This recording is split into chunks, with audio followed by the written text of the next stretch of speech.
Oh yeah.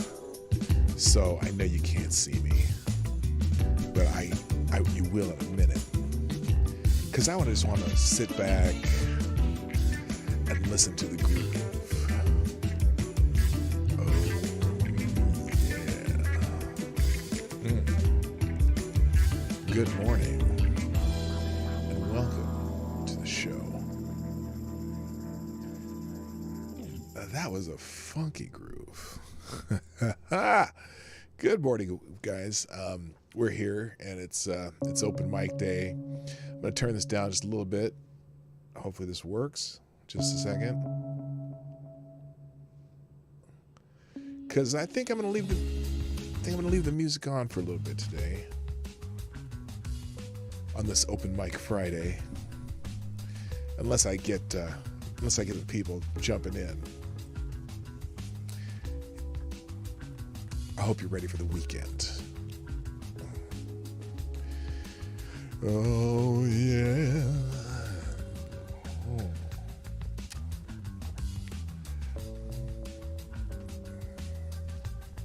Come on, baby. Oh, yeah.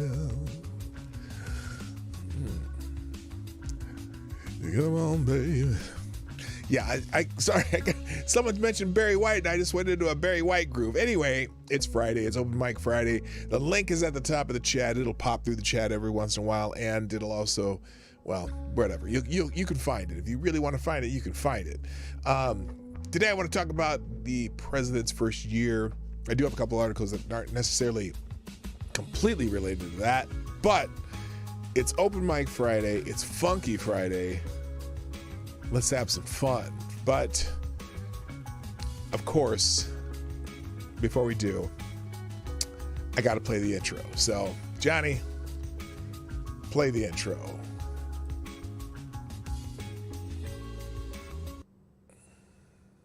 Oh. Ladies and gentlemen, coming to you live from the Lucky Dog studio in a hidden location somewhere in the upper Midwest of the United States of America, it's a brother making his own way but with all the wrong opinions. Welcome to the Morning Night Live with your host, yours truly, PDawg Knight. All right, let's stop that music and get back into this music. Good morning, everybody. Welcome to the Morning Night Live. I'm your host, Marty, also known as Dawg Knight on the internet. And welcome to the Morning Night Live Funky Friday edition, Open Mic Friday edition on this 21st of January, 2021. And I'm so happy that you're here. I'm happy that I'm here. I'm happy that we're all here because, you know, we could all be in the gulag right now. So let's just... Let's just sit back, relax. Hopefully, if you want to talk, you can jump in at any time. The link's at the top of the chat. It's in. I don't think I put it in the description, but if it's in the chat, you don't need it in the description. And you know, I just look forward to Fridays because I enjoy talking to people. Anyway, but we do have some other news. Now I got to figure out a way to maybe take this out of my monitor. It's a little bit loud. Okay. Let me know if the music level's right. I'm probably going to turn it off eventually, but I'm just enjoying it too much. The Funky Fridays get me going. You know what I mean? So anyway, let's, oh yes. And by the way, I saw that in the chat. Someone said rest in peace to Meatloaf. Yes. Meatloaf has passed away at, I think he was 77 years old. Is that right? 70-something? He was 70-something. Let's look it up. Let's see how old Meatloaf was. Oh, I should probably tweet out the show, too. There we go. 74 years old. Meatloaf, legendary singer and actor. Meatloaf. Now, he's not necessarily legendary for his acting, okay? The only thing that I remember him specifically in, I mean, he's been in a few things, but the main acting job that he's known for is his work in the Rocky Horror Picture Show as the biker who comes in and they end up putting him down. But when I was a kid, let's see, Bat Out of Hell came out when I was in 9th grade. And that was it was just a wild album. First, the first single that came off it, Paradise by the Dashboard Light, which was kind of it was like a 9-minute long anthem that, the radio stations weren't going to play, but as soon as they played it was kind of like, the first time that Bohemian Rhapsody came out, everyone was like, oh my gosh, this is Richo. Okay, I see you there. It came out. It's another one of, like when Bohemian Rhapsody came out, when Queen put out Bohemian Rhapsody and they weren't going to play because it's just too damn long, and then people just loved it. Well, the same thing with Paradise by the Dashboard Light and that whole Bat Out of Hell album. It was kind of a theatrical kind of concept album, and it was just crazy how popular that became. And he was such a powerful front man, and just a force, for as a musician and a performer, and it became very popular very quick. But then he kind of went into, I wouldn't say hiding. I mean, he did that. He did Rocky Horror Picture Show. He did. There were some great songs on that album, by the way. And then he kind of disappeared for a while, and then he came back almost out of nowhere, and it was really cool just to see, him have a second streak. I think it was in the late 90s, maybe early 2000s. I don't know. Puts out Bat Out of Hell too, and so let's see. Let's think about some of the. Let's remember Meatloaf's most iconic songs. This is from Metro UK, and I didn't have this up originally, but let's see here. Let's see what this article says. Oh, I need to. Real quick before I do that, though, thank you, Tall Person, first sponsor of the day. And Tall Person, you are the new Streamlabs Superstar sponsor of the day. Thank you very much for sponsoring the show this morning. Dropping a deuce in the tip jar, and he says, "Happy National New England Clam Chowder Day." Fantastic. I love me some New England clam chowder. In fact, I might even have some today. Now, I know some of you, what's the other one? That the white creamy clam chowder is New England clam chowder. And then there's kind of a brothy red type of clam chowder. Is that Boston, or what is that? There's some kind of other clam chowder. I definitely prefer the New England style, though. Nice, the creamy goodness with some potatoes and shit. That's some good stuff. So anyway, back to Meatloaf. The world has been left shaken with the announcement rock icon Meatloaf had died at the age of 74. A staple of the classic rock channels and mainstream charts for decades, fans and friends of the singer are reeling as they come to terms with the news. Comes just months after the band's incredibly talented songwriter Jim Steinman, who penned some of Meatloaf's most iconic tracks, also died suddenly at age 73. Tributes have been paid to the musician, real name Marvin Lee Addy, with everyone from Cher to Boy George to Andrew Lloyd Webber sharing their shock. His wide-ranging voice, theatrical and powerful songs cemented him as a rock legend early in his career. Throughout his life, sold tens of millions of records. He sold over 100 million albums. You know that? That just blows me away. Because he only had a couple albums that were hits, but he sold a ton of those albums. So anyway, classics from Bat Out of Hell. Let's see. With the classics from Bat Out of Hell to Come Back to Sorrento under his belt, Meatloaf's legacy is a legendary one. So some of the best Meatloaf songs known, one, Bat Out of Hell, 1977. I Do Anything for Love from 1993. Wasn't that part of the, didn't that have something to do with Beauty and the Beast? I don't know. Or he had a Beauty and Beast theme when he did that song. Paradise by the Dashboard Light from 1977. Paradise by the Dashboard Light was before Bat Out of Hell. It was 1977 when that came out. Wow, it was really popular in about 1978, 79. That was when the songs from that album hit. I don't think it was a success right off the bat. And then let's see. You Took the Words Right Out of My Mouth, which is a really, really, that's like one of my favorite Meatloaf songs. 2 Out of 3 Ain't Bad. That was from Bat Out of Hell. Dead Ringer for Love. Rock and Roll Dreams Come True. That was, I think that was 93. and come back to Sorrento featuring Luciano Pavarotti. But yeah, the guy was amazing range, just super powerful voice. One of the legends. So someone said something. Is it weird? Has anyone noticed a lot of sudden deaths lately with the so-called celebrities? Well, I wouldn't say so-called celebrities. I mean, I think Sidney Poitier is absolutely a celebrity. Meatloaf is, at least in the States, Meatloaf's really known, and also in England. I don't know if he hit down under so much, but and then there's also, by the way, I do see you there, James Colley. Let me move on from this real quick. Let's say good morning, everybody, and then we'll start Open Mic Friday. And we're going to talk. Here's the question of the day. What we want to talk about is President Biden's first year. Now, I do have a couple of articles up here if we have any time where there's not people here. But if you want to talk about now, I don't think.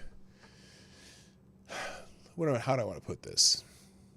In my description today, I'm going to read the description from the show today because I think it's important to know what we're here for. Okay. Today is Open Mic Friday. Let's talk about Joe Biden's first year in office of the President of the United States. President Biden recently said that he has overperformed in his first full year in office. What do you think? What has the president done right, and what has he done wrong? Now, I know that's a loaded question for my audience because it's just one of those things. But anyway, what should he be proud of?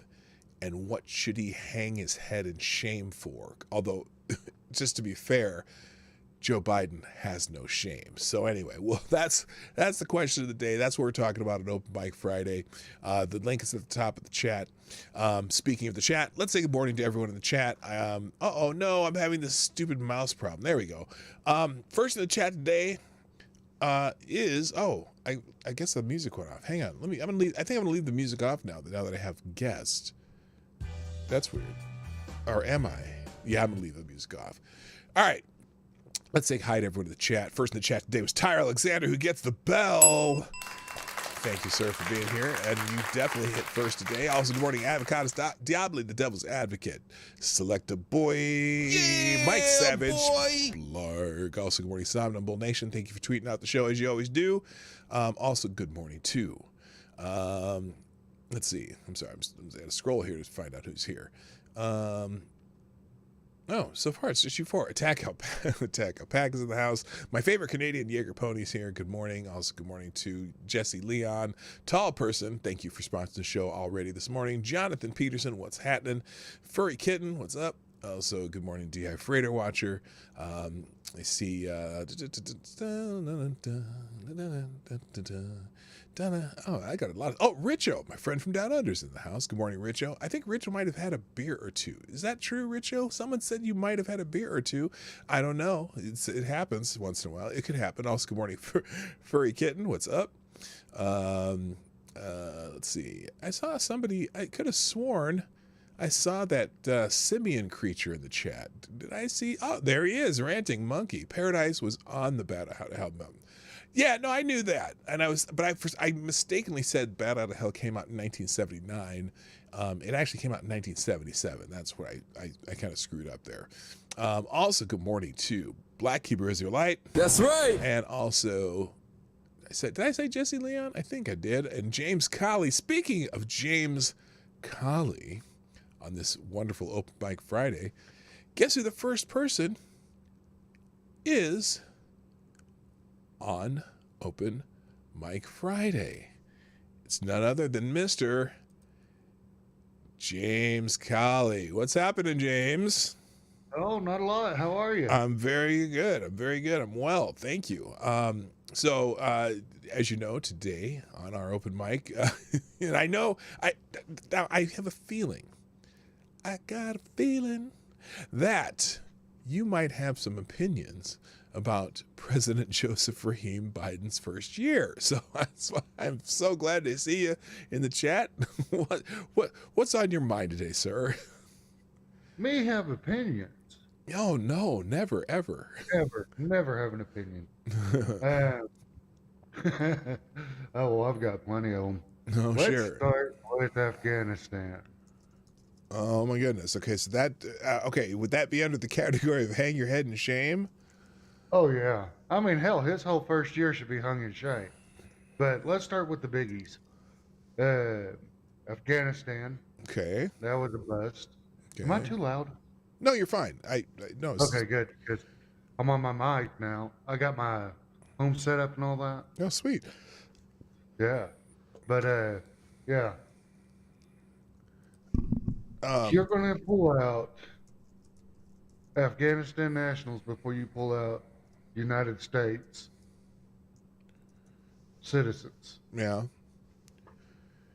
Do you, now, We're and you're the president of the United States. right. I understand that there are assets that need to be gotten out of Afghanistan. But when you put foreign lives above natural citizens, I got an issue. Yeah. Now, so when they were doing this, okay, they were beginning this pull out of Afghanistan. Did they? Do you think they purposely were trying? Yeah, well, this is a silly question because I know the answer already, and I know your answer already. I think. Do you think that they were treating this as something that they really wanted to do, or do you think they were stuck in a hard place because of the former president? They weren't stuck in a hard place because if they had followed Trump's script, Mm-hmm. things would have went a lot easier. Okay. But Biden threw a screw you in there. I'm going to do it my way, and screwed it up, got in over his head, and then just dropped it. You know, So, so what do you think would have been different had Trump done it? we wouldn't have any Americans over there right now. Okay. Do you think they would have? Do you think we would have got more equipment out first too, or no? Oh, we would have got a lot of our equipment out because if you, anytime Trump talked about that, he wasn't going to leave them with everything that we had over there. Right. You know, and I'm not a military person. I never served, Mm-hmm. but I do believe that our president would have done, or Trump would have done better than what Biden did on Okay. that. He actually had a plan. Because I know that we left a lot of the equipment that was ours that we were going to bring back originally, but didn't we also? I mean, we also gave the Afghan army a lot of equipment, and did because I know originally they Gave were. or took? What's that? Gave or they took? No, the Afghan army. The Afghan army. Oh, Afghan army, yeah. Yes. And so, I'm wondering how much of that equipment that they say that we didn't bring back was going to be there anyway. But I think part of the problem too is, so Trump makes this deal with the Taliban, right? With a timeline. That I think that I believe was it May? I can't remember what month it was supposed to be, but it was supposed to be a lot earlier than when Biden changed it. Biden changed it, tried it to coincide with September 11th, which I don't think was really well thought out imagery anyway. You know, the symbolism of trying to do it, around September 11th, not a good idea. But anyway, but based on the seasons in Afghanistan, so still, they have this what they call the fighting season in the summer months or whatever. But with Trump making this deal, and then Biden, because I said this before, the Taliban wasn't making a deal or a negotiating. They weren't negotiating with Donald Trump in their eyes. They're negotiating with the United States of America. So Exactly. so when Biden comes in and he says, "Well, nope, we're not. We're doing the deal. We're not leaving until September instead of May." That just makes us as a country, it's because they don't give a fuck who the president is. You're not negotiating with one person. And so, Mm-hmm. you break a deal. It's not Joe Biden breaking the deal or Donald Trump breaking the deal. It's the United States breaking the deal, and they don't give a shit about our political parties and rivalries. So by breaking that deal, it's like, well, you know what? I think the Taliban just finally said, you know what? Fuck it. We're gonna do it our own way. Yeah. We had a deal. This is what we're gonna do. We were gonna not have any hostilities towards your troops, towards any of the people that were helping you. We weren't gonna take over stuff, but now you just broke this deal. So you know what? Nah, we're just gonna take it all now. And we didn't seem to support the Afghan troops as they started doing that. So the Afghan troops said, you know what? The United States broke the deal, not the Taliban. So they just said, fuck it, we're just gonna lay it down. We're not gonna be here and be slaughtered. So Exactly. I don't know. So I mean, I thought you were going to bring up a Thunderdome reference there. Bust no, the deal, face the wheel. yeah, no, well, but yeah, you could have. You definitely could But have, right? yeah, the that whole, I kind of agree with the Taliban on that, and it sounds. Hear me out before your eyes get wide and all that. Nah, A deal is a deal. right.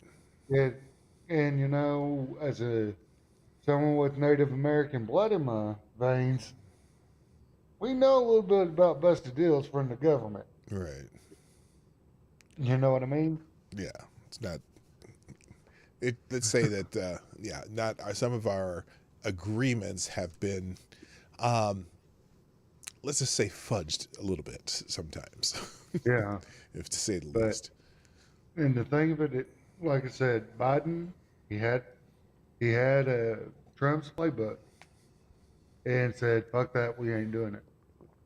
Now, do you think that on that note, so one of the things that Biden did when he first came to office is basically just rejected anything that Trump had done earlier. So basically, it seemed to me like his whole purpose, and I say his purpose loosely because I don't necessarily think that he's pulling his own strings, but it seems like his only purpose in life was to do everything anti-Trump. So any agreements that Trump made, he ended them. He ended, these different executive orders, whatnot. And you know, it almost seems like for the most part that most of those were turned into a disaster. And for some, like for some immigration things, for example, where he said that they had to stay on the other side of the border if they were seeking asylum, right? And Yeah, he ended that, and all of a sudden there's this wave of people coming over the border, and now they've had to go back and say, oh well, we're gonna do the same thing. So yeah. So that was my second point is the immigration thing. mm-hmm. And as a I hope I'm not trying to bring any disrespect to your channel or anything. And I hope to hell that this statement doesn't hurt the channel. Oh, I'm not worried about it. But if a illegal immigrant is coming over our border and he gets hit by a lariat by a border patrol agent on a horse, Oh, I'm okay with it.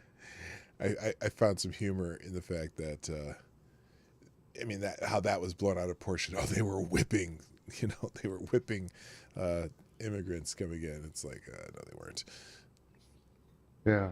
But like I said, strangely, I'm okay with it. I'm I going. I'm mean, going to remain neutral. well, it's your channel. You have I to. hear what you're saying though. So, But all right. Oh, by the way, I see Scribe Light in the green room. I also see Furry Kitten in the green room. I see you there, so don't fret. You will be coming on in that order. Just letting you know. In fact, I may be just bringing multiple people on at a time. In fact, you know what? Here's what I'm gonna do, James. Do you mind hanging on for a minute? staying I on don't for it. mind at all. You know, I'm not gonna. This open mic is gonna be multiple. So I'm gonna bring you. I'm gonna bring also Scribe in here, and then Freakin', I'll have you here shortly too. But let's bring Scribe in for a second. And Scribe, what's up? Hey, P-Dawg, how's it going? Oh, it's Hey, going James. really well. Hello, Scrub. How's it going? Oh, just doing the regular old workday stuff, I suppose. It was open mic day and thought I'd bug you for a minute or five. That's fantastic. I love talking to you, Scribe, and I miss seeing it. Although I do tune in on Sundays a lot.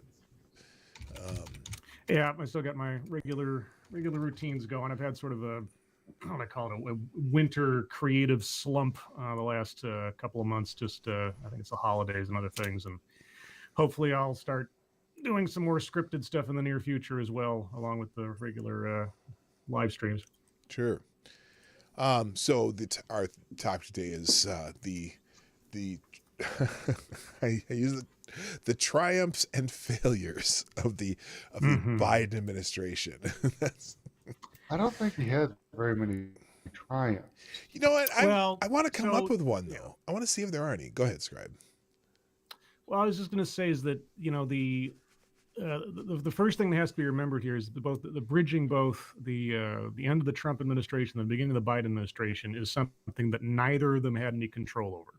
So there's a certain level of I guess sympathy or understanding that has to go along with either side of the aisle when it comes to something that is this inexperienced by anybody in the last century. Like, what do you do in a pandemic, etc. So some things can be forgiven for both parties when it comes to something like this. Some things, not all, in the confusion and not having a plan and so on. So Biden inheriting a pandemic, anybody inheriting a pandemic, so sort of like Obama inheriting the financial crisis out of the blue when, after Bush left. There's certain buffer zone of, okay, he's having to take on this huge thing. Let's see what he does. And unfortunately, out of the gate, the first thing he does is to completely reverse course on the idea of the vaccine, to say that there was no plan, that Trump left him with nothing, that they started from scratch, when that is demonstrably untrue. So already he's starting out by not even acknowledging that he was given some tools to work with, and instead trying to position himself as some sort of lone hero out in the wilderness, having to figure this all out on his own.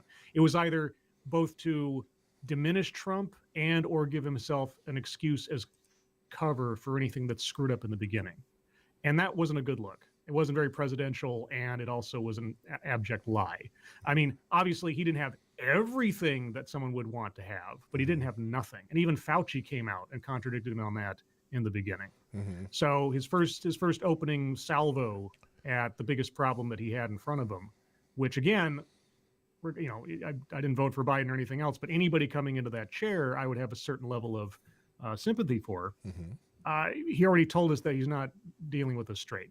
And of course, what do you expect from a politician? But all the same, I've said it several times in the past, I go along with the John Wayne quote regarding presidents. I didn't vote for him, but he's my president, and I hope he does a good job. Because regardless of who's in the chair, I don't want them to screw up. I don't want them to fail. I mean, as much schadenfreude as a lot of people like to say, oh, I didn't vote for him, I want to see him screw up. I don't. I'm not going to deny it when he does, or whoever's in the chair does, but I don't want them to. There's no desire in me to see a presidency that's in shambles or all over the place. But that's what we've had.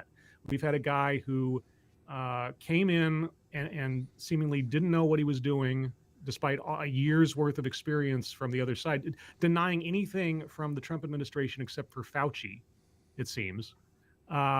Afghanistan, he kept making, it was always making excuses. No matter what, any decision he made an excuse that it wasn't his fault.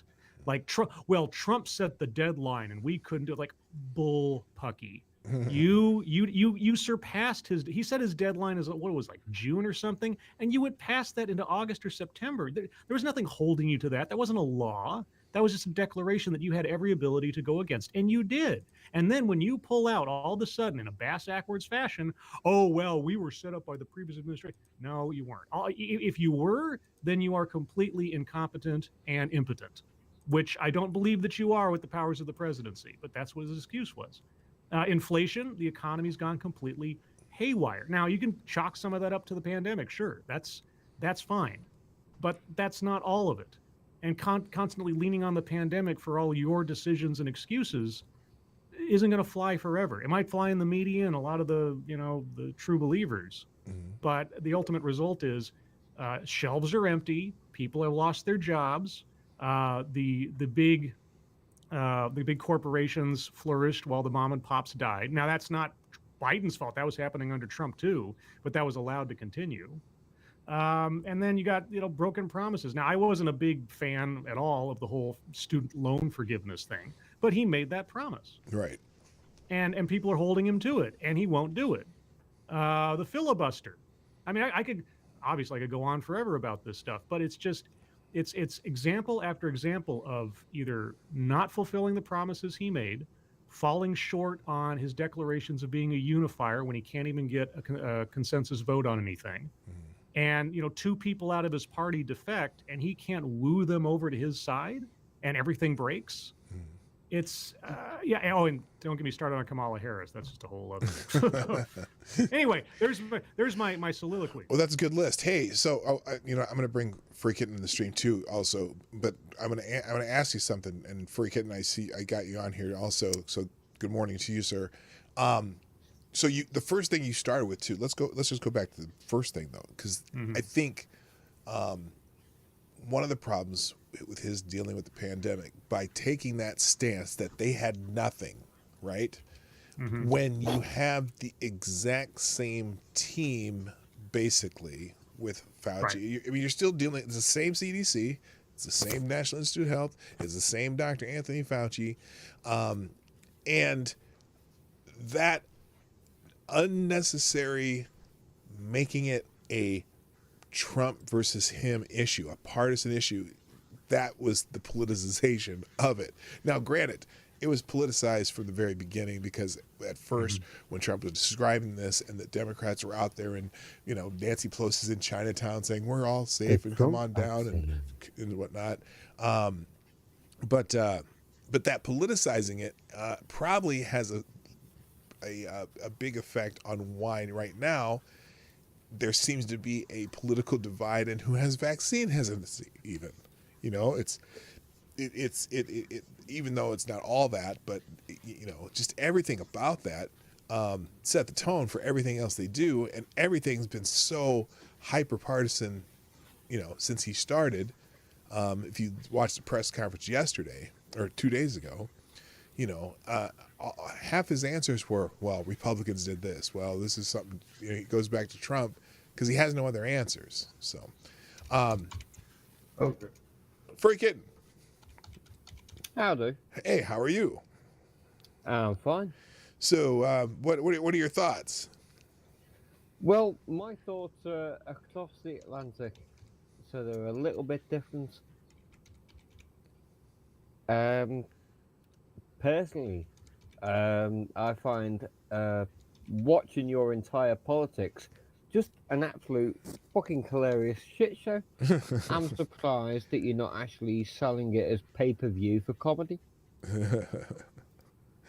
That's interesting because you being across the Atlantic, I wanted to ask you, what is the response to that press conference when they were talking about Ukraine? Oh, well, fuck me. I really love being threatened by fucking war. I really love that by your president. Is that what it sounded like to you? I mean, obviously, yes. Yeah, basically, what he sat there has done is sat there and went, "Hey, Europe, go to war." Yeah, I didn't understand. And that was it. Because I didn't understand, and because the White House has completely been trying to walk that back, but his saying small incursion. Oh yeah, brilliant. Small incursion. What exactly? Yeah, we did this back in the 1890s on in the what was called the Crimean War, and various other parts where we actually went to war with Ukraine and Russia. Mm. We've got a lot of shit that we've got to deal with. The last thing we need is some imbecilic moron basically just sitting there going, hey, our allies can do this. Who the fuck do you think's been throwing out the... when he sat there and went, we've been putting, what was it, troops and munitions on the ground. Who the hell do you think that is? It's not Americans. Right. Is a small incursion like being a little pregnant? Yes, a little preggers. Yeah, I still am not understanding, because even then they're walking it back. They don't seem to be clarifying, and for whatever reason. Now I don't know. I only hear American versions of what's going on there with Russia, but it almost seems like they're saying, we need to protect Ukraine from Russian aggression, and the little incursion would be Russian aggression. But we're not going to do anything about it if it's just a small incursion. What does that mean? And what is that? It is the most clumsy diplomatic language possible. It's that Biden knows that if Russia decides to invade, and what could our response be, right? Because this is one of those things that, depending on how the winds blow, it could become a major world conflict, because all of the treaties and all of the allegiances, NATO, etc., you start, if you don't react to what Russia's doing, then they're just going to continue taking things over. And they're going to show the impotence of not only NATO, but the United States and the coalition if they don't do something in response. And this could domino into something. I don't even want to speculate too much further than that, but just saying, like, well, it was one of those things where it's like Biden's filters were gone, if he had any at all. And the information that he has behind the scenes is, this is going to happen. Short of us like taking military action preemptory, this is going to happen. He's accepted that it's going to happen. And his only move, short of starting a domino effect, is sanctions, which isn't going to mean much in the long run. What sanctions does he actually mean? He means sanctions that basically are only going to affect Europe. So not sanctions that are going to affect the US in any way, shape, or form. Yeah, but the first one, or the most important one that I've heard anyway, is that the EU will cease or curtail a lot of, I think it was either oil trade or just trade in general with Russia. And Russia is one of the major trading partners with the EU and back and forth. Now, the EU has stated that they don't want to, because Russia's a source of income, etc. But in the calculus of things, at least is what they say, is that the EU can afford to lose Russia. Russia can't afford to lose the EU. And so that's their stick, supposedly, is that Russia can afford to lose the EU. It's almost self-sufficient. Well, that's what I said. That's the EU's line. I don't believe that that's any kind of. I'm a Brit, so I'm a very proud Brit, so I don't care about the EU at all. Yeah, but they still exist and they're still a power. And you got to think, okay, Putin's not insane. He's not a Kim Jong-un or anything.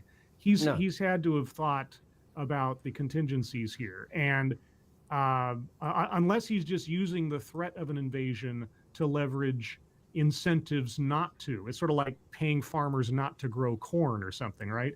Unless that's his plan, and I don't know global politics that well to say. Well, he actually tried that back in the 1960s with the Ukraine as well. Yeah, I mean, there's nothing new under the sun, right? Except the history you don't know. And so Putin's either just going to okay, I'm going to roll in and take it and try and stop me. That might be his line. Or I'm going to make every move possible to make it look like I'm going to move in, and you guys better pay me off, which might be the other line. I don't know which. I mean, either way, he doesn't really lose, because nobody wants to start a military conflict right now or ever, especially given the players involved. So ultimately, it loses. That's all. Well, doesn't they look? Like Friggin said though. So you have sanctions on Russian oil, for example. That raises prices for everyone in the EU on energy. so it's like you said, it doesn't necessarily affect us that much.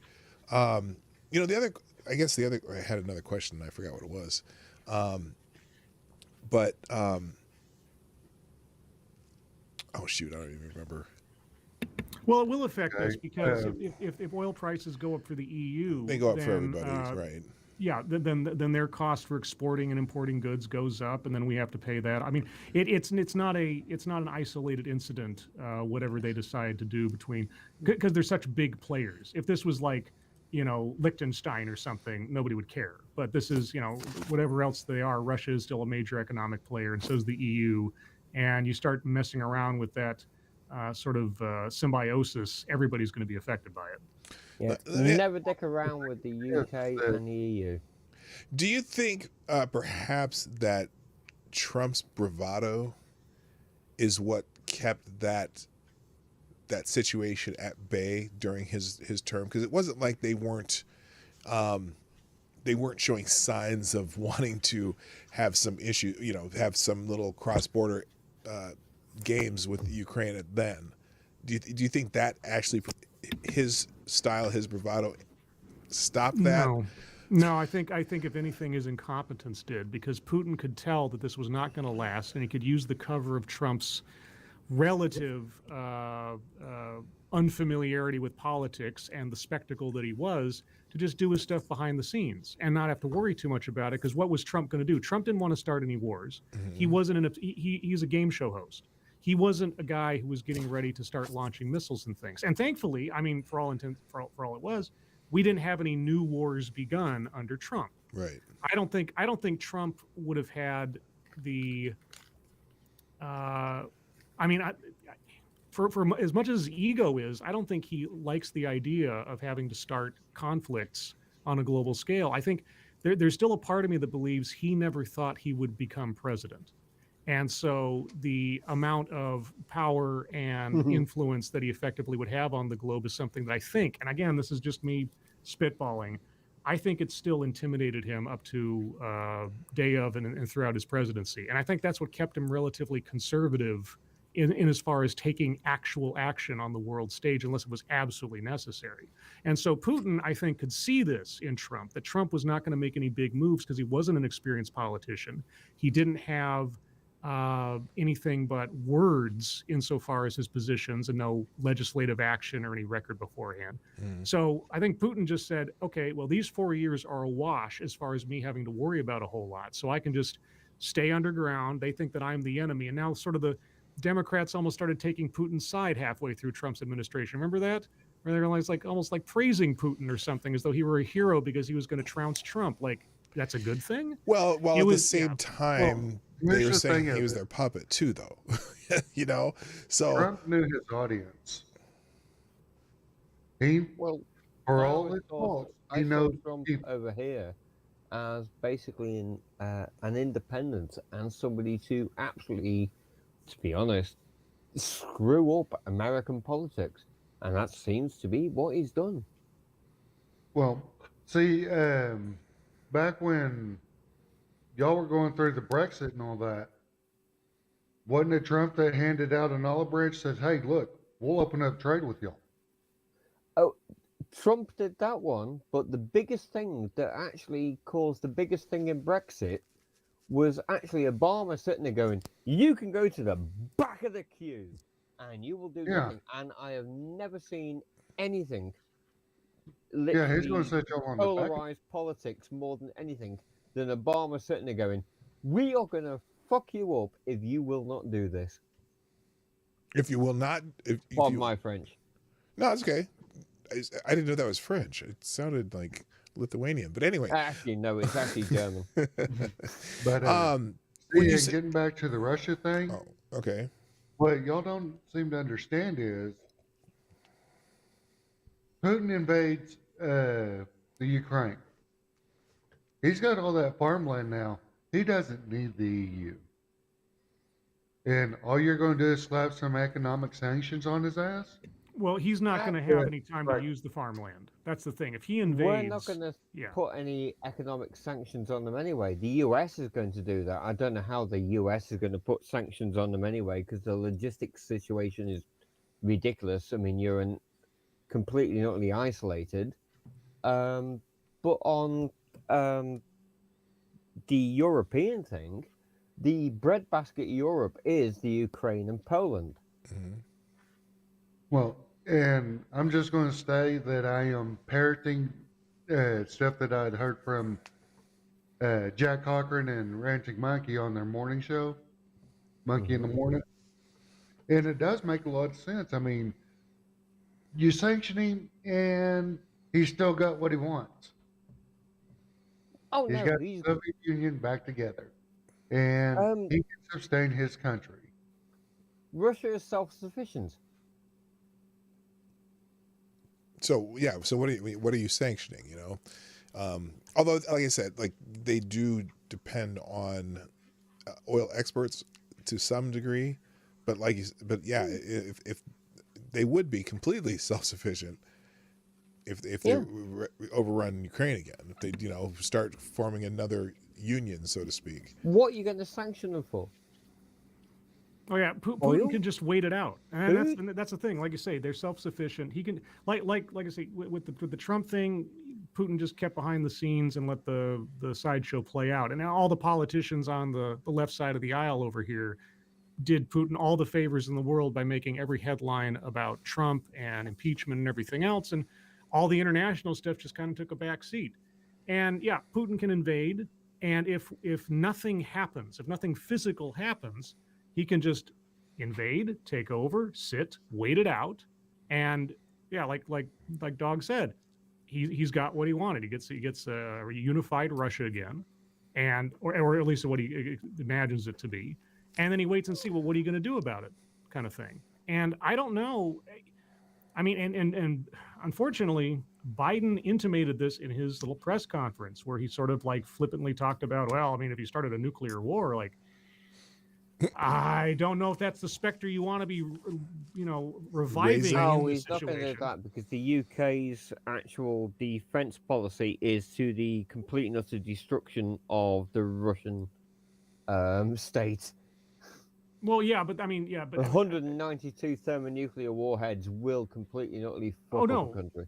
Yeah, no, we've known that for years, and I like to think, fingers crossed, please, that mutually assured destruction will prevent anything from actually happening. But when you start, when Biden in his stupidity mentions that before anything's actually happened, you don't set the table in one that looks at peace. That was the most pessimistic. I mean, if there was any hope of a diplomatic solution to this, Biden shot it in the foot with that press conference by basically just capitulating to the idea that Putin was going to invade and minor incursion, and then, well, I mean, if he wants to start a nuclear war, it just, there was no other option. I can't even imagine what Anthony Blinken is doing right now, trying to cover that. He can't cover that mess. It's done.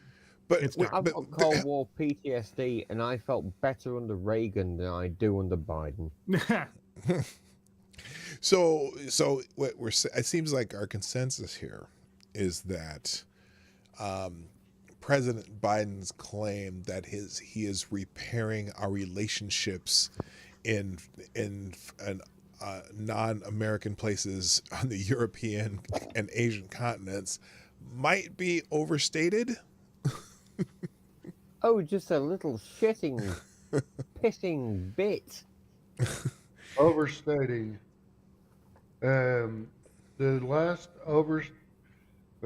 one that did that was Al Gore with, I invented the internet. Well, no, come on, no. He's just a series of tubes. But Biden is a better salesman for our allies. As compared to Trump, he is a better salesman for America, to our allies, than Trump was.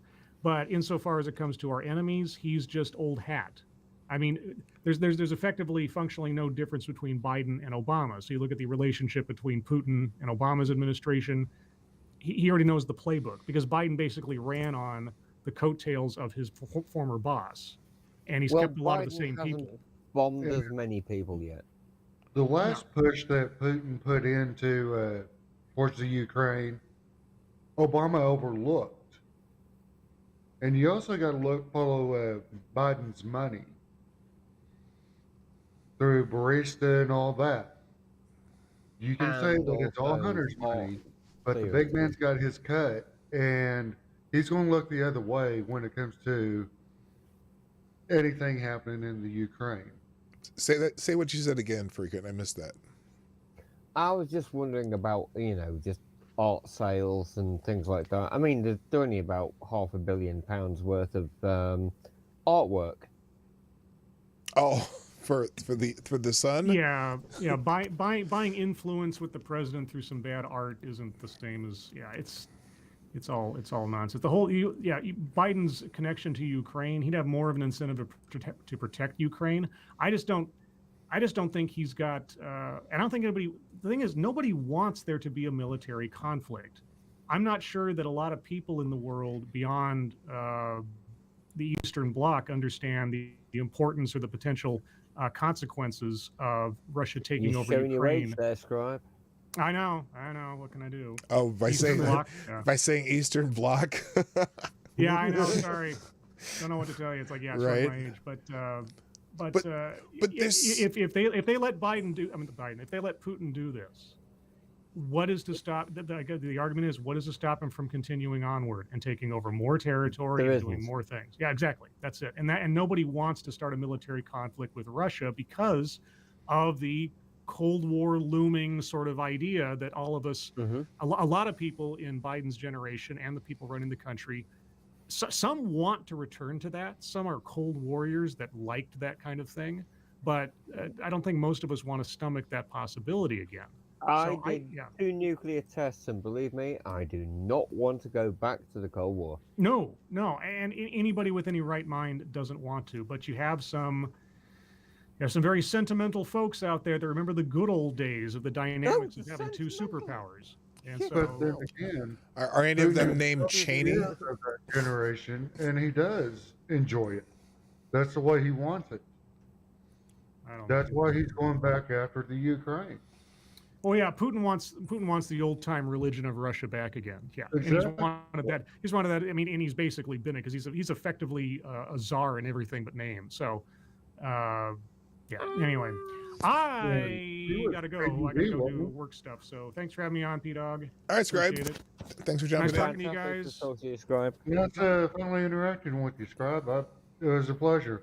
Yep, nice talking to you, James and Kitten, and I'll see you guys later. All right, see you, Scribe. Thanks for jumping in. Yeah, but go ahead. Putin was a KGB agent in the 80s before everything fell down. So was Andropov. So, he's trying to pick it up and make it a USSR 2.0. I'm not so certain on that. But what I do think is that there are resources that obviously would be beneficial to them if they had a more symbiotic, those my gentle language, symbiotic relationship with Ukraine. But I don't know. It's easy for us, especially in the States, who, if you're old enough to understand the relationship between the United States and the old Soviet Union, to automatically go back to that. I don't know what their whole, I have no idea what their motivation is, and I don't get a news from any perspective from that side of the ocean. So it's hard. You're not missing much. I'm not. Okay. Here, I'm gonna let's see, Dave. I see you in the green room here. I'm bringing you in right now. There you go. Good morning, Dave. Oh, you don't have a mic. I think you're muted. Morning. I see you there, and you seem to be muted. Oh, you're not talking yet. Dave, can you hear me? Wave if you can hear me, Dave. Let's see. No, you're not muted. Okay, you can hear me. Oh, are you looking at the I think you might be looking at the YouTube screen and not the StreamYard screen. because you're hearing me about 30 seconds late. All right, well, we'll let you go here, or we'll let you. You'll figure that out. So Furry, from your perspective on that, what are some other things that you see as far as are there anything that you see that our president doing that is either a triumph or a major failure? Obviously, the failures are kind of easy because we talk about them all the time. Is there anything that we can call a triumph? Failures are very easy. Yeah, the failures are very easy, right? Wow. Or any of you, or James? Successes. Any successes? Any successes? That's going to take some thinking about of your successes under the current presidency. You know, he quit telegraphing that he's pooped his pants. That's a win. I mean, he only minorly fucked up the entire situation when he came over and met anybody in the UK. So, how is that seen from over there? When he because he was over there. Was it the G7 he came over for, or was it Davos? Yeah, I can't remember which one. And also the COP26, and was right. it COP26 he came over for? Yeah. Oh no, he didn't even bother coming over for that, did he? Oh no, he didn't. Because it's so weird. So the contrast between the guy with the funny hair and the guy with sundowners, in those situations where, Trump. We hate both of them. You hate both of them? Because Trump so forced himself to be prominently in front of everything. The image that I see of him when they're walking in, and he kind of pushes his way into the middle and stands right in the middle, whereas Biden just wanders in, roaming at the end of the line. It would seem to me that there needs to be some sort of different balance there. That extreme contrast in the balance is disturbing to me, especially to be since. honest, we heard the attitude of Trump. We would rather have a US president that came in and sat there and went, yes, and just came off and did shit, rather than just somebody who goes, Yeah, no, we are, whether anybody likes it or not, we are that economic superpower. You know what I mean? And we're also we've That's had only this because we gave you permission to do so. You've got to remember that. right, and By also, the way, I'm a UK centric arsehole. no, that's So great. Therefore, that's why I want to hear the your reason opinion. that you have become an economic superpower is because we sat there and went, tell you what, you can do this now. We're fed up with it. Well, I think there's some systems that have allowed that to happen too, though. Which systems that have grown over 2 centuries, I should say, that changed how economies worked too. So, ours is that the rugged individualism and the kind of open entrepreneurship versus kind of a top down, and England is no longer that top down either. The Queen really is just a diplomatic position rather than an actual ruler. You know what I mean? And so the democratic process in England. The Queen isn't an actual ruler. It's a symbolism. There's a reason that a monarchic and a structural democracy actually works as opposed to a presidential democracy. Presidential republic. Well, elaborate. I'm glad to hear that. I'd love to hear it. Your executive is elected. Our executive is not. Our executive has what would you call it? responsibility and also hereditary system. Mm-hmm. Your elective executive sits there and goes, right, we're going to do this. We don't. We have, it's not esprit de corps. Every armed forces has esprit de corps, hopefully. Mm-hmm. But the thing is that we have a structural and what's the word I'm looking for? Bollocks. We have an old school type thing. I'm sorry, my mind is failing. That's all right. That's all right. Often sorts of pants. But basically, we have a hereditary structure, and it's going to be on. So we have our esprit de corps, our mandafor, everything else like that. Brilliant! It's great. France is a lingua franca. But we do this for a certain force. You can get a new president and you sit there and go, boink. We do not elect a president. We have a parliamentary system. We elect a government. The government elects the leader. We do not elect a leader. Mm-hmm.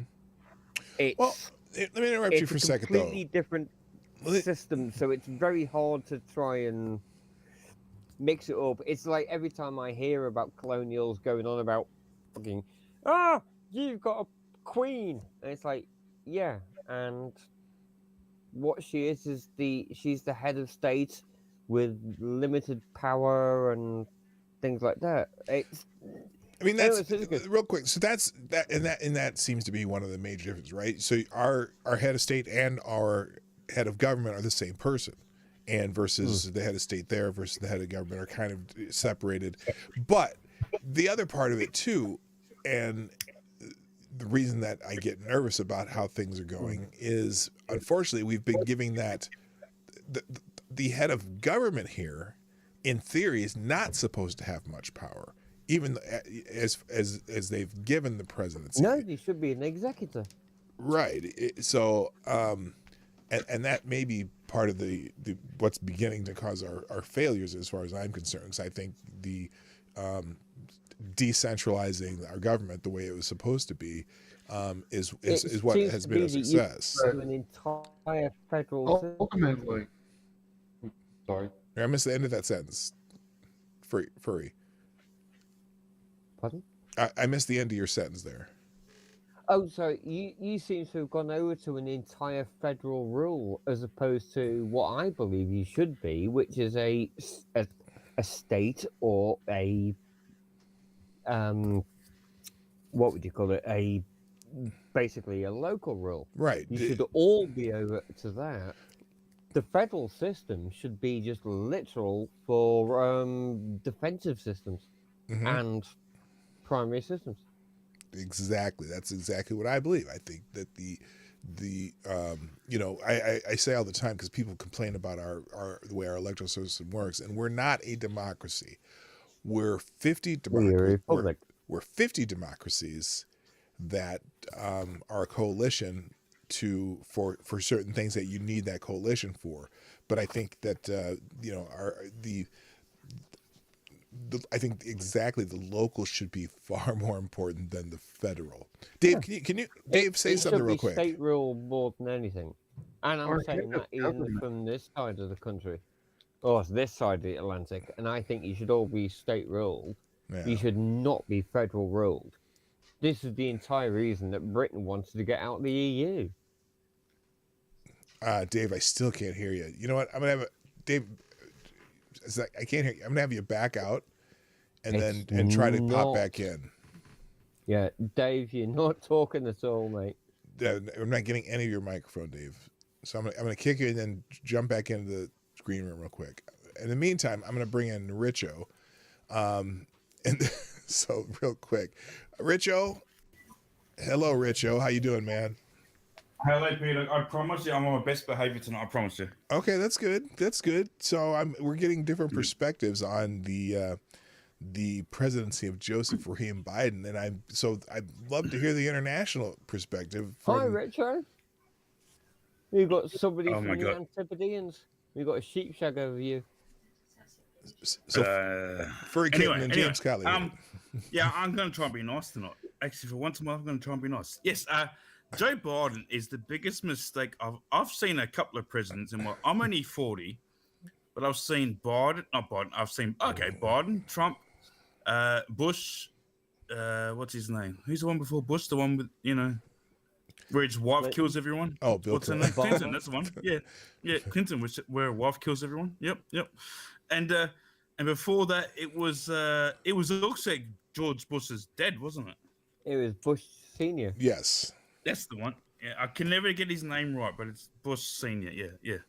But yeah, man, your country, don't get me wrong, in terms of COVID, your country's doing great. But when I say great, I mean like the mandates. Yes, hang on, quickly. I actually have to say this: where your Supreme Court turned down the mandates. Well, okay, so they didn't turn it down. What they did is they allowed the stays to continue. Now, that part with OSHA still has to go through the court system, but they didn't. What's the word? They didn't allow they didn't install the mandates before that court decision is done. But what they did do though is they did allow the part where the nurses and medical people in hospitals could be forced to be vaccinated. So that didn't, So I'm not necessarily optimistic that if it comes back to Supreme Court that they don't allow OSHA to do those mandates. This is where it confuses me a little bit because like Australia, England, America, Canada, New Zealand, we're the Five Eye countries, if you know what I mean. Mm-hmm. And our laws are very, very similar. They're all based on common law, if you know what I mean. Right. Mm-hmm. Yeah, have you heard of common law? Mm-hmm. Oh, I know that. Yes. Yeah, it doesn't mean, but every country has their own little version of it, if you know what I mean. Right. Mm-hmm. Yeah, and I'm just happy that I know you don't like it, but I call you Yanks, but you know what I mean. Like, yeah, you don't like it, but yeah. Oh yeah. Call you Yanks, just like you guys call us Aussies or Skips or whatever. It's all the same thing. And the whole septic tanks, but they don't like that one. You don't say that. But yeah, well, lately I'm kind of referring back to the penal colonies, the way things are going there. This is. I remember that day you got a bit angry at me, and I was. I'm not gonna lie, I was drunk because I was pissed off after what I've seen. So after work, I would get drunk. Wait. Hold on, Richo. Yes. Do you think? You were drunk? Really? Well, mate, I'm Aussie, mate. Come on, mate. I didn't notice We all. come out of our mother's vaginas drunk, mate. We're Australians. I didn't notice. Our mothers drink like fish, mate. We're all drunk when we come out of our fucking mother's vaginas. It's all good. I knew there was a reason we all exported you. But however, the Novak Djokovic, and I know you don't like tennis. I know you like basketball and stuff like that, but the tennis guy. And this is why I wanted to have a conversation with you because it. Oh, jeez, am I talking too loud? Sorry. No. I'd added Dave's I have Dave in here, but his mic is. And the reason I was upset was because they. Oh my gosh. No, I had him on, and he has his volume on the regular stream still. Now, the reason I was upset was because they didn't ban him for not being even vaccinated. They banned him because they thought it might conjure anti-vax reasons, right? Now, you're talking about Djokovic? You're talking about Djokovic. This stupid government. Yeah, Djokovic, the tennis player. Yeah. And they thought if he stayed here and played, it might make people not want to get the vax. And I was like, you dumb. I won't swear. I'll try not to, and I'll try and be nice. I won't swear, but it's like these people aren't going to get the vax anyway. It's been like 2 years. Do you really think they're going to get the vax? But they tried to blame on Novak Djokovic, the Serbian tennis player, #1 in the world. You know what I mean? Right. Mm-hmm. Yeah. And at first I was like, no, He By the didn't way, feel that he. Richo, It's what the hell Richo. is going on in Australia is You bloody good. dumbass. You dumbass Pom. It's Richo, not Rico. He said Richo. I said Richo. He said Rico. No, he said That's all good. I Richo. said Richo. And by the way, English, well, you guys aren't doing too much better. It's got I'll to give be. him We're all hang on. fat I'm not. fucks. No. I'll give America credit. America's doing the best right now out of all the bloody the old Saxons / Caucasian countries. They're doing the best. But then again, they've got a reason, and I'm not being rude, and I'm not going to say it. Let's just say, I won't say the word 400 million. If you can't figure out what it means, you know what I'm talking about. Yeah. I'm not quite, but Okay, we'll try and spell it for you. It's GINDS. Gins. We've got Gins. We've got 400 million Gins. No one's gonna mess with America. No one. oh, I see. Oh, gun. Oh, the guns. You can say guns on here. Yeah, Pew pews. Yeah, but you gotta be careful. Yeah, you gotta be careful because you get banned for We're stuff a like that. highly pew laden society. Well, also, there is a certain structural part of it too, because not all of us are doing that well. At least as far as, look. So if you're thinking results, as I've noticed, as I look at pretty much everywhere, and the results of what we're doing don't seem to change from state to state and from strategy to strategy. So, for example, if you look at Florida, that's been open for most of the pandemic versus New York, from a results standpoint, per capita, they're about the same. Same with California, same with Texas, same with a lot of states. So the idea that, for example, in New York, where you have to have vaccine passports and you have to mask everywhere you go, the rates of infections, the rates of deaths are higher than in Florida still, even though but in California they're lower, where they also have the mask. So it's not like, I think a lot of it,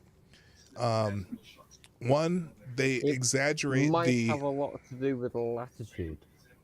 I thought of that. I thought of that too. Timing and when seasons change in each state. I've been saying that from the beginning. There's a latitude, because in equatorial countries, you're not seeing this prominence of this. Where the seasons don't change as drastically, but you're seeing it in places where seasons change drastically. But I also say I spent years on prophylaxis for malaria, yellow fever, hepatitis, and all sorts. In America? I didn't have to do that in Europe, did I? No. So what the hell is the Vax card and the yellow card? Tell me that people. Oh, hang on. I'm not being rude. So you mean when you travel through Europe, you don't have to do that stuff? Yeah. But if you do go overseas, like a different continent, yeah, they will probably ask you to do that stuff. Yeah. Oh, for certain things, yeah. Why the hell aren't people asking me about where are people's BCGs, tuberculosis inoculations, hepatitis C, and things like that? Right. But I'm supposed to sit there and put in a lateral flow test for the sniffles. All right. So let's be honest, mate, because I've heard you a little bit. I'm not having to go yet, but you're actually really mad at your own government, aren't you? No, I'm just pissed off at the fact that I'm getting the sniffles. Yeah. Whoopee. Well, and what they've kind of done is one of the parties that they have made this to be something that if you get, you are going to die. They've drilled that into your head. And I was saying this the other day to somebody. I was like, look, you know what the most common result of a person getting this virus is? They survive. Overwhelmingly, they survive. Yep. But for some political reason or from some power grabbing reason, they seem to want to be able to control everything you want to do now. And certain places, particularly in certain states of the United States, that shit don't fly at all. And in fact, if Yeah, you, that's why I don't mind America, because you guys got some balls, if you know what I mean. it just doesn't. So so you have Florida, which is like, fuck you, we're gonna do our own thing, okay? And that's why, and that's why I would say one of the things that Biden may have actually recognized, and he said this fairly early on, that he said, I cannot enforce this into states. Now, he tried to do it anyway with this OSHA mandate. The OSHA trying to do this OSHA vaccine mandate, and the Supreme Court so far has not allowed him to do that because we work, at least certain things we defer to what each state wants to do. And I'd rather have 50 like test studies and comparing what different things work than having the entire country go under one system that says we're all gonna do this, and we don't know if it's gonna work, but we're all gonna do this, and then find out it doesn't work. Well, Wait, can I scream something really quickly, P-Dawg? Seriously? Screen Right. something? Yeah. Oh, no, when I say scream, I just mean like this, Oh, right? scream. Our Oh. prime minister, he's your version of your president, right? And when it came out, he goes, "No, we don't do that in Australia. We don't mandate anything." But the guy's a lying piece of shit, if you know what I mean. Because what he did was he got the state premiers. We call them premiers. You guys call them what do you call them? Governors or something? Governors, correct. Governor. Yep, governors. And then they all did it anyway. He's a Right. lying piece of crap, right? So now all these people have lost their jobs, and there's all these there's hospitals in New South Wales and Victoria. They're our biggest two states, about 6 million people in each state, and apparently I don't know what's going on with it. I don't know if it's real or not. I just don't know.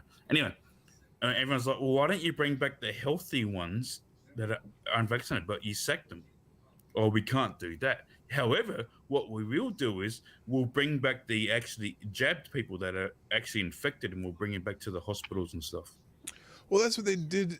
That's what they did with nurses here. They said, okay, nurses, if you're not vaccinated, you can't work. All these people have been working during the entire 2 years of this pandemic, right? But they said, if you do not get vaccinated, we're going to lay you off. So they lay off all these nurses and doctors and medical personnel, whatever, that refuse to get vaccinated. But then they come back and say, well, this Omicron is not as contagious. We're gonna allow vaccinated but infected personnel. Exactly. We allow them. We're going to force them to work, even though we know they're infected, versus someone who's not, because they're vaccinated, versus someone who is vaccinated but they're not infected. They will not allow them to work. So that was one of the things we talked about the other day. That's nuts. And let's pretend that it's not fake, or if it is fake. I don't really care if it is fake or not fake. However, why would you bring back positive people, yet you keep the healthier ones away? It doesn't make any sense whatsoever. You know what I mean? Right. No, it makes. And no I'm not sense. trying to start a fight with them. I'm just saying, like, it makes no sense whatsoever. Richard, one of my family members is NSW cop, and she actually went over and transported people over the border, and then got stopped and had to be stayed for a week and a half before she could recross over the border. Oh, because they stopped the borders and they're like, no, you can't come in or something like that. Yeah. Yeah, it's ridiculous, isn't it? And she was a it's cop, fucking ridiculous. literally doing the government's work. And I'm sorry. I'll was say one screwed thing, and I'm not going to say it too loudly because I want P-Dawg to keep his channel. But I've lost all respect for the police all around the world. All around the world. I'm not being funny. I've got no problem with the police. I work with them. I work with them in security and everything like that. I've got no problem with them. But seeing some of the behaviour that's been going along, yes, they have to enforce the law.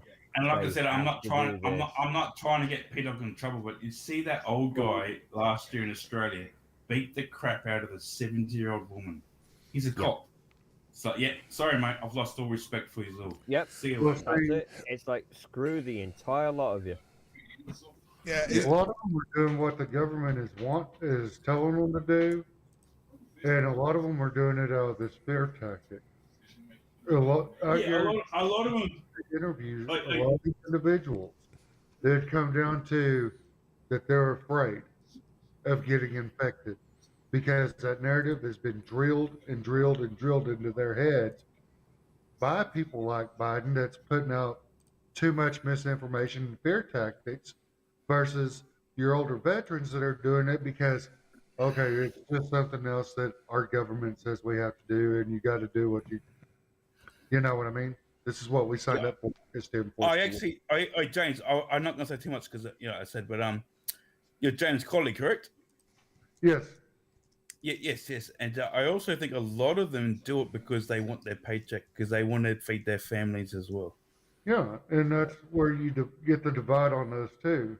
Now, the situation that you were talking about where the police officer beat that 70-year-old woman, Yeah.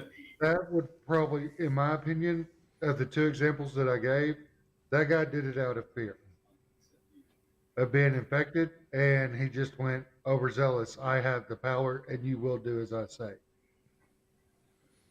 well, and when we Fear, live, sleep, obey. I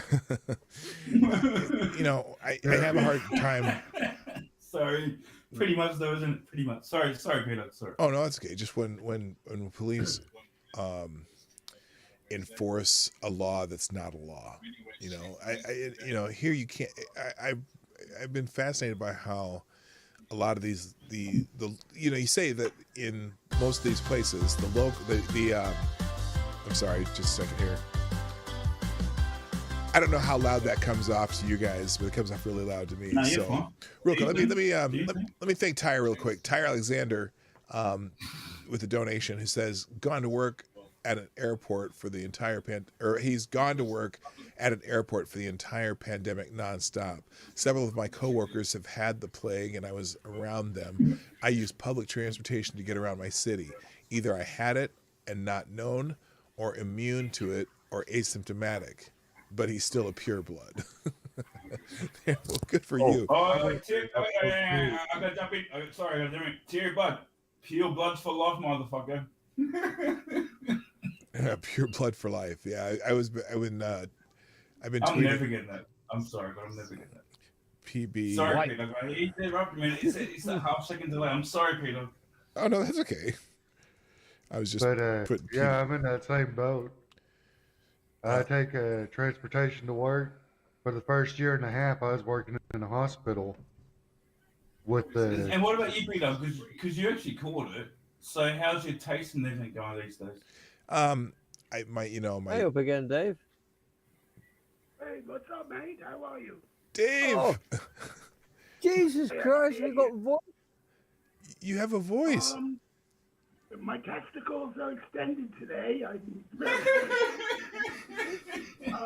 Anything to bring up testicles. Now you've done it, Peter. Now you've done it. Okay. That was a little too much information, Dave. Never enough. Information. Just waking up over here at 8:25 in the morning. I don't know what time it is there. Here, let's see if I can get you sound. Is he on the West Coast? 8:24. Hang on, what time's on the West Coast? It would be, Yeah, he's on the West Coast. There, Dave. Nearly 8 o'clock, wasn't it? Somewhere around there. I'm just thinking first morning thoughts about Tony Burrows. He had the most top number one hits 5 times in a row, singing "Love Grows Where My Rosemary Rosemary Grows." grows and nobody knows like me.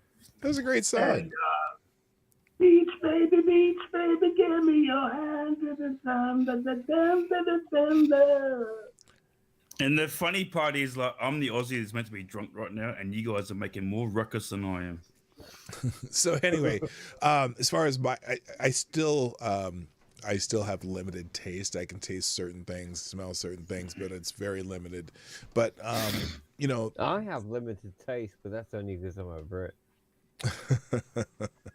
Louis Anderson died. what Louis Anderson died does that just come up? Is that, an is that a hour Kiwi ago. boy? Is that a Oh, Kiwi Christ, boy on there? He Meatloaf sounded and he Louis sounded Anderson. Kiwi. Oh yeah, He it just sounded says right Kiwi. Is he here. Kiwi? Holy shit, he was only. All right, who said that? All right, let me go look at StreamYards. Who's that? That sounded Kiwi. J-Do, are you Kiwi? Who? J-Do, however you want to pronounce it. Are you Kiwi? Wait, I'm not sure who you're asking here. There is I no. just heard his voice. Oh I reckon he's Kiwi. no, He I only have sounds I only have 5 people in here. It's Dave, Richo, you, James Colley, and me. All right. So we got the Yank, which is James Colley. We got definitely the bloody furry kitten. Yeah, we know he's from England, don't we? And then it's me, and then it's Oi, Snow. Yeah, leave your nose keep doing alone, it, Snow. Dave. Oh, is his name Dave? Is it? Oh, Dave. Yeah, Dave's there. All right, Dave. Settle down, Dave. Don't piss off. Oh, I didn't even know I could do that. I can. Wow. Yeah, if you want to, you can actually put them up on their own thing. If you know what I mean. I've never even used that. I just noticed that feature just now for the first time. No. All right, let's I actually got to finish this up here. So let's do this. Let's go with one thing, and I'll give you all 4 of you a shot here. One thing that, other than resign, that Joseph Biden can do to improve his in the second year of his presidency, something that he can do to improve. Can I go first? Richo, you've kind of already started to go first, and then I'm gonna knock out as one by one. I want Michael Obama to rock up and just flop out his big dick and go, "Look, I'm the king of America. Okay, I am Richo. your master right now." Richo. There you Nobody wants to Okay, I want a serious one. I want a serious one. That was serious, man. That was serious. That he It's can, gonna happen. the current president, Joseph Rahim Biden, something that he can do to improve his status in the second year of his presidency. Okay. But James, honestly, James he going needs to first. fire Kamala Is he going to Harris. make a second year of presidency? Fire Kamala Harris? What would that do? Yeah. What was that, Dave? Well, we'd have Firing his VP and going at it alone. you can't do that though, because someone would have to succeed Kamala Harris. So who would you put in her place? You'd have to If- put if- the Secretary of State. No, because Kamala does succeed. he would be able to bring someone else in if I don't know. I don't even know. Here's something I don't even know. And because I've never seen it happen. I know Spiro Agnew stepped down, but I don't know that the president can fire the vice president. Can they do that? Well, he should be able to because of incompetence. I don't think he can. I think only the Congress can remove a vice president, or they can remove themselves. I thought the VP was basically an elected, sorry, not an elected, but an appointed system, and it could be done there as it's a protective system against the presidency. Well, So the presidency cannot remove the VP. yeah, technically. Now, so originally the vice president was the runner-up or something like that, or I can't remember how to do it, but It's the silver medal. yeah, We're but, all winners now. But I think constitutionally, the only way to remove a vice president would be the same way you'd be able to remove a president. So either they'd have to be impeached and convicted of whatever they were impeached for, or they would have to step down, or I think the Congress can remove them kind of under the 25th Amendment, kind of the same way. But once they're there, I don't think the president can't get rid of them.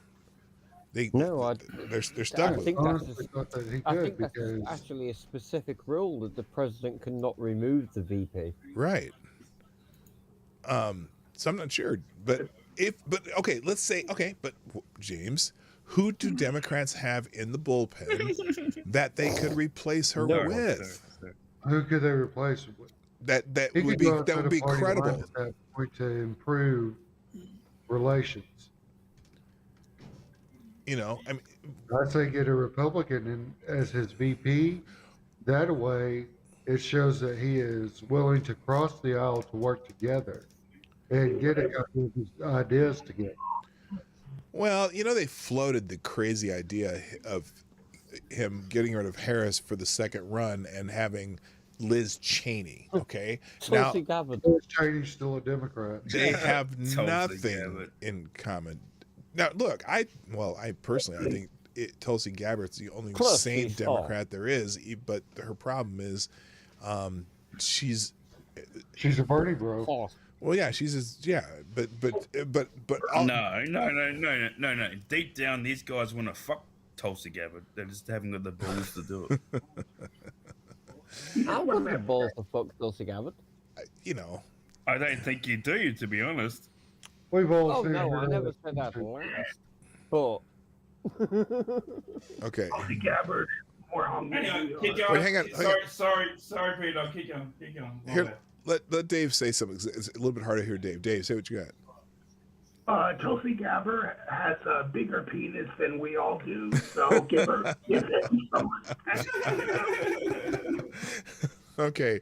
All right. It can't be any bigger than Michael's. That's all good. All right. Let's finish with the question because I'm got to cut out here. Furry Kitten, what could President Biden do to improve his status in his second year of the presidency, as far as you're concerned? resign. Okay, I said except other than resign. God, that makes it difficult. Okay, let me ask you this. Could he fix this latest gap with Russia and Ukraine? Is there any way for him, do you think he could bring that back? No. No. Drop 50,000 troops in Ukraine. Yeah, I think that horse is left the I barn. don't think he's got any way, shape, or form that he can actually pull himself back. He screwed up Afghanistan to such a degree that he has absolutely screwed nearly 99% of every single ally. There's nobody. And as you know, wants to Peter, sit there. I'm very nice. I try and keep it very as polite as I can. Now let's go for it, people. All I right. mean, why the hell would What- anyone what's going want to on? be with him in Ukraine after what he did in Afghan? Oh, Oh, wow. yeah, that's the truth. You have to- Wow. you have to- Really? Yeah. Oh my seriously. god. I'm taking Why the school hell or would not? the UK Army want to be anywhere near the US after what your president just did in Afghanistan? I'm not I mean- American. Don't have got me. No, he's No. no, he's not saying that, Richard. He's saying that as a rhetorical question, and As- that's a good as- point. oh, you want as your the rhetorical UK, why the hell would we want to be anywhere near you? Right. But they were. Maybe because it's Why would maybe we want to because it's represent time. you? All right, this is too easy. Maybe because it's like you want to actually put some back into the community. We ain't Really? all your little Seriously? bitches no more. Yeah. Has anyone? Oh, Peter. Yeah. Can I send you a video one day? I know you won't probably watch, but there's a thing that's got why? Why do you do this? They're talking about the British. It's like because we have a flag. And it's the Yeah, greatest okay. thing you'll ever fucking see in my life. It's the greatest thing. Yeah, we'll all. Why sit did we? there Why and did do we a take over little country? bit. Do you have a Because flag? we have a flag. Yeah. Been there, done Oh, that. fair enough. All right, guys. Let me. Yeah. I think the only one I haven't heard from yet is Dave. Dave, is there anything that the president could do to improve his lot in the second year of office, besides resign? I think that, maybe Joe should just either pull a Jeffrey Tubin and play with himself furiously in front of people in public. Or he could just come out and say, listen, I've been dishonest with you this whole 50 years, and I'm a robot, and rip his skin off and eat himself on live TV. Okay. Or he could, just take money from it. Just say, listen, everybody, I am your God. Here is my testicles. Yum, yum, yum. Okay. Yum, yum, yum. Okay. Cracking me up. All right, guys. All right, I'm gonna call this a day. James Colley, Furry Kitten, Richo, and Dave, thank you for joining me on the show today. I'm booting all of you now. Thank you for being here. And Thank you for having me. He's actually gonna.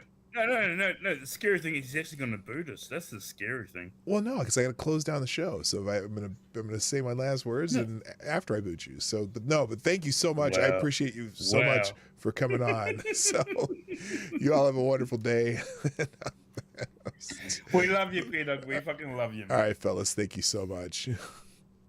Okay, let's do this in order here. How do I do this? There we go. And all right, we are good. All right, ladies and gentlemen, there's my face again. Oops, let's see there. There we go. There we go. All right, gang.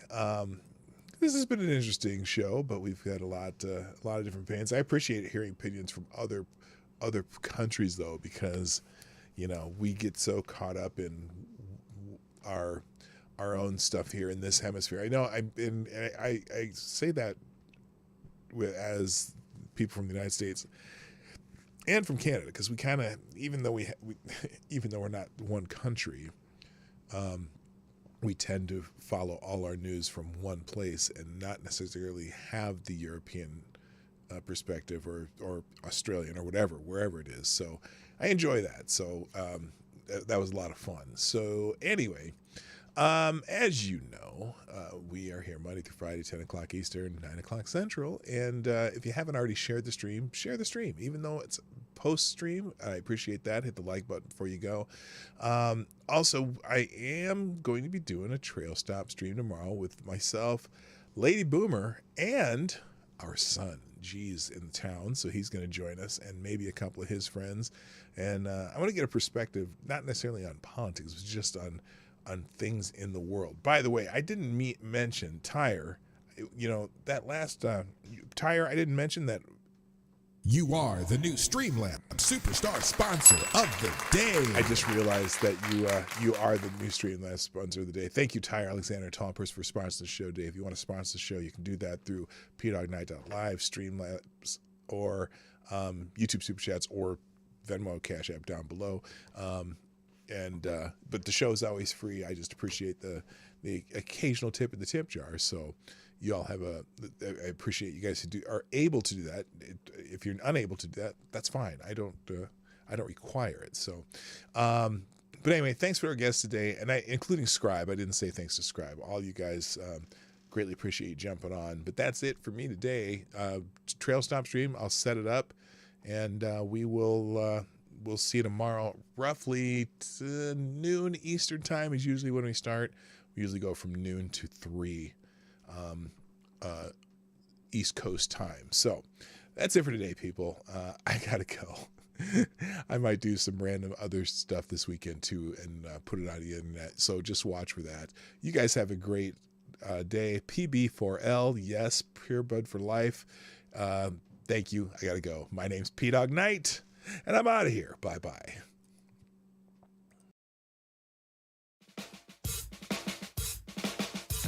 Hey, this is Dawg Knight, and thanks for watching today on the Dawg Knight Channel.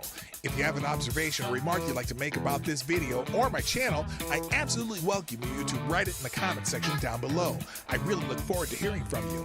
And before you go, if you like what you saw but you're not already subscribed, please make sure you hit the subscribe button and definitely click that bell that pops up afterwards so you'll be notified when I post new videos or when we go live. I broadcast my live show, The Morning Night Live, Monday through Friday at 10 o'clock Eastern, 9 o'clock Central. A special thank you to all the supporters of this channel who share our videos on social media and who make donations through Streamlabs, YouTube, Venmo, and Cashapp, which are all linked in the description down below. Thanks again, and until next time, I'm Dawg Knight, and I'm out of here.